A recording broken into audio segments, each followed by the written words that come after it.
I'm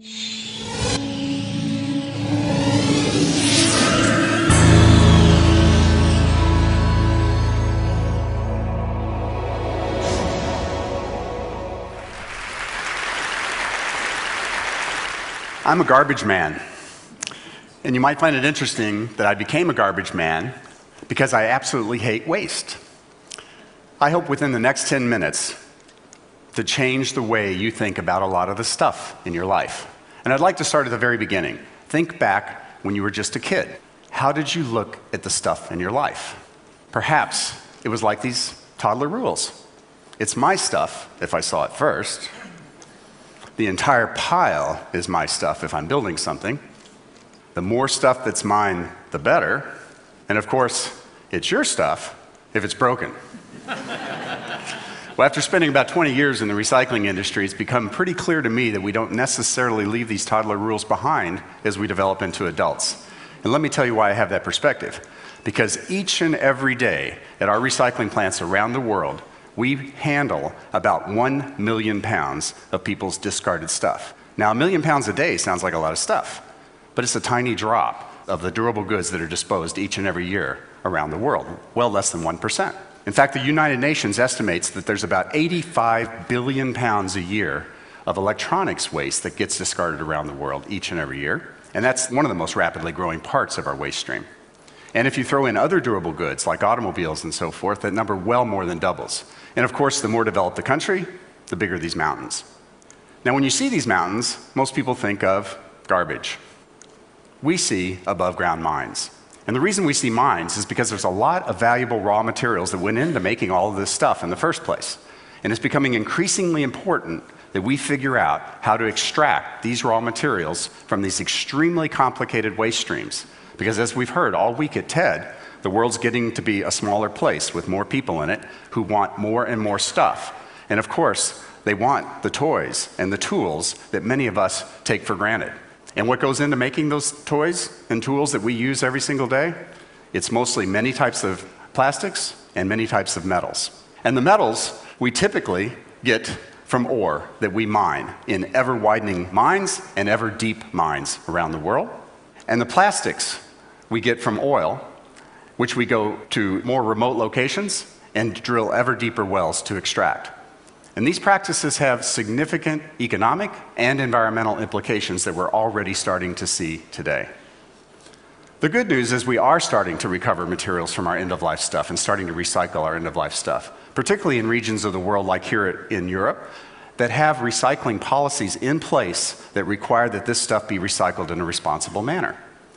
Most of what's extracted from our end-of-life stuff, if it makes it to a recycler, are the metals. To put that in perspective, and I'm using steel as a proxy here for metals because it's the most common metal, if your stuff makes it to a recycler, probably over 90% of the metals are going to be recovered and reused for another purpose. The plastics are a whole other story. Well less than 10% are recovered. In fact, it's more like 5%. Most of it's incinerated or landfilled. Now, most people think that's because plastics are a throwaway material, have very little value. But actually, plastics are several times more valuable than steel. And there's more plastics produced and consumed around the world on a volume basis every year than steel. So why is such a plentiful and valuable material not recovered at anywhere near the rate of a less valuable material? Well, it's predominantly because metals are very easy to recycle from other materials and from one another. They have very different densities, they have different electrical and magnetic properties, and they even have different colors. So it's very easy for either humans or machines to separate these metals from one another and from other materials. Plastics have overlapping densities over a very narrow range. They have either identical or very similar electrical and magnetic properties, and any plastic can be any color, as you probably well know. So the traditional ways of separating materials just simply don't work for plastics. Another consequence of metals being so easy to recycle by humans is that a lot of our stuff from the developed world, and sadly to say, particularly from the United States, where we don't have any recycling policies in place, like here in Europe, finds its way to developing countries for low-cost recycling. People for as little as $1 a day pick through our stuff, they extract what they can, which is mostly the metals, circuit boards and so forth, and they leave behind mostly what they can't recover, which is, again, mostly the plastics. Or they burn the plastics to get to the metals in burn houses like you see here. And they extract the metals by hand. Now, while this might be the low economic cost solution, this is certainly not the low environmental or human health and safety solution. I call this environmental arbitrage, and it's not fair, it's not safe, and it's not sustainable. Now, because the plastics are so plentiful, and by the way, those other methods don't lead to the recovery of plastics, obviously, but people do try to recover the plastics. This is just one example. This is a photo I took standing on the rooftops of one of the largest slums in the world in Mumbai, India. They store their plastics on the roofs, they bring them below those roofs into small workshops like these, and people try very hard to separate the plastics by color, by shape, by feel, by any technique they can. And sometimes they'll resort to what's known as the burn and sniff technique, where they'll burn the plastic and smell the fumes to try to determine the type of plastic. None of these techniques result in any amount of recycling in any significant way. And by the way, please don't try this technique at home. So what are we to do about this space-age material, at least what we used to call a space-age material, this plastics? Well, I certainly believe that it's far too valuable and far too abundant to keep putting back in the ground or certainly send up in smoke. So about 20 years ago, I literally started in my garage tinkering around trying to figure out how to separate these very similar materials from each other, and eventually enlisted a lot of my friends in the mining world, actually, in the plastics world. And we started going around to mining laboratories around the world because, after all, we're doing above-ground mining. And we eventually broke the code. This is the last frontier of recycling. It's the last major material to be recovered at any significant amount on the Earth, and we finally figured out how to do it. And in the process, we started recreating how the plastics industry makes plastics. The traditional way to make plastics is with oil or petrochemicals. You break down the molecules, you recombine them in very specific ways to make all the wonderful plastics that we enjoy each and every day. We said there's got to be a more sustainable way to make plastics, and not just sustainable from an environmental standpoint, sustainable from an economic standpoint as well. Well, a good place to start is with waste. It certainly doesn't cost as much as oil, and it's plentiful, as I hope that you've been able to see from the photographs. And because we're not breaking down the plastic into molecules and recombining them, we're using a mining approach to extract the materials. We have significantly lower capital costs in our plant and equipment. We have enormous energy savings. I don't know how many other projects on the planet right now can save 80 to 90% of the energy compared to making something the traditional way. And instead of plopping down several $100 million to build a chemical plant that will only make one type of plastic for its entire life, our plants can make any type of plastic we feed them.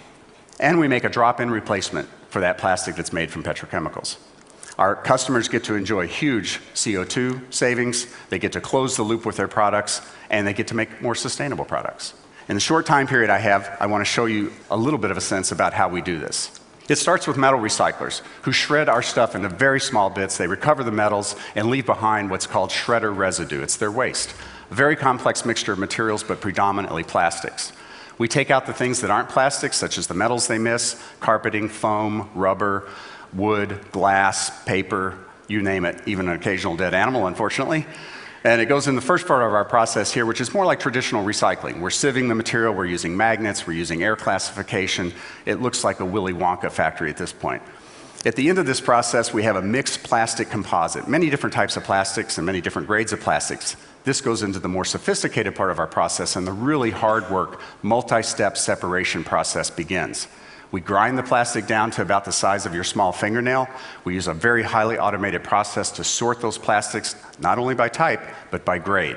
And out the end of that part of the process come little flakes of plastic, one type, one grade. We then use optical sorting to color sort this material. We blend it in 50,000-pound blending silos. We push that material to extruders where we melt it, push it through small die holes, make spaghetti-like plastic strands, and we chop those strands into what are called pellets. And this becomes the currency of the plastics industry. This is the same material that you would get from oil. And today, we're producing it from your old stuff. And it's going right back in to your new stuff.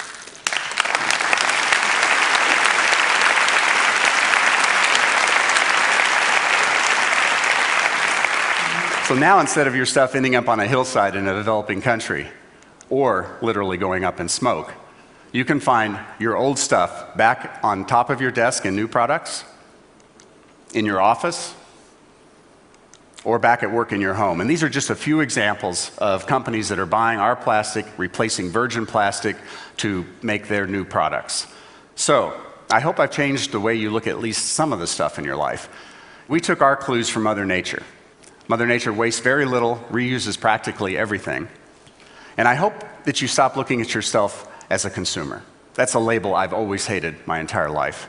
And think of yourself as just using resources in one form until they can be transformed to another form for another use later in time. And finally, I hope you agree with me to change that last toddler rule just a little bit to, if it's broken, it's my stuff. Thank you for your time.